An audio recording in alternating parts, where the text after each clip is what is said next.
புதுச்சேரி முத்தரையர் பாளையம் பகுதியில் அமைந்துள்ள ஸ்ரீ கோவிந்தராஜ பெருமாள் திருக்கோவிலில் அனுமன் ஜெயந்தியினை முன்னிட்டு சிறப்பு அபிஷேகம் மற்றும் தீபாராதனை நடைபெற்றது. புதுச்சேரி முத்தரையர் பாளையம் பகுதியில் அமைந்துள்ளது ஸ்ரீ கோவிந்தராஜ பெருமாள் திருக்கோவில். இந்த திருக்கோவிலில் அனுமன் ஜெயந்தியினை முன்னிட்டு சிறப்பு அபிஷேகம் நடைபெற்றது. குறிப்பாக பால், தயிர், மஞ்சள், சந்தனம், இளநீர், தேன் உள்ளிட்ட பல்வேறு வாசனை திரவியங்கள் கொண்டு அபிஷேகம் செய்யப்பட்டு துளசி மாலை, நெய், வடமாலை சாத்தப்பட்டு சிறப்பு தீபாராதனை காண்பிக்கப்பட்டது. இதில் பக்தர்கள் பலரும் கலந்து கொண்டு பெருமான் அனுமனை வழிபட்டு சென்றனர்.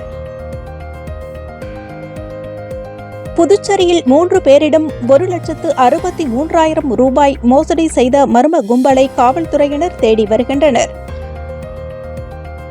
மூலகுளத்தைச் சேர்ந்தவர் அரவிந்தன். இவரை தொடர்பு கொண்ட நபர் வீட்டில் இருந்தபடியே ஆன்லைன் மூலம் பணம் சம்பாதிக்கலாம் என கூறினார்.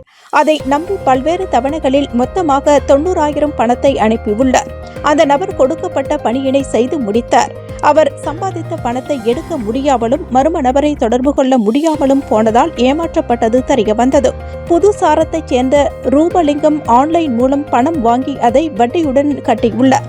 அவரை தொடர்பு கொண்ட மர்ம நபர் வாங்கிய கடனுக்கு மேலும் கூடுதல் பணம் கட்ட வேண்டும், இல்லையெனில் மார்பிங் செய்த புகைப்படங்களை வெளியில் விடுவதாக மிரட்டினார். அதற்கு பயந்து 68,000 ரூபாய் பணத்தை அனுப்பி ஏமாந்துள்ளார். தொடர்ந்து கோரிமேடு பகுதியைச் சேர்ந்த நந்தகுமார் 5,000 ரூபாய் அனுப்பி மர்ம கும்பலுடன் ஏமாந்துள்ளார்.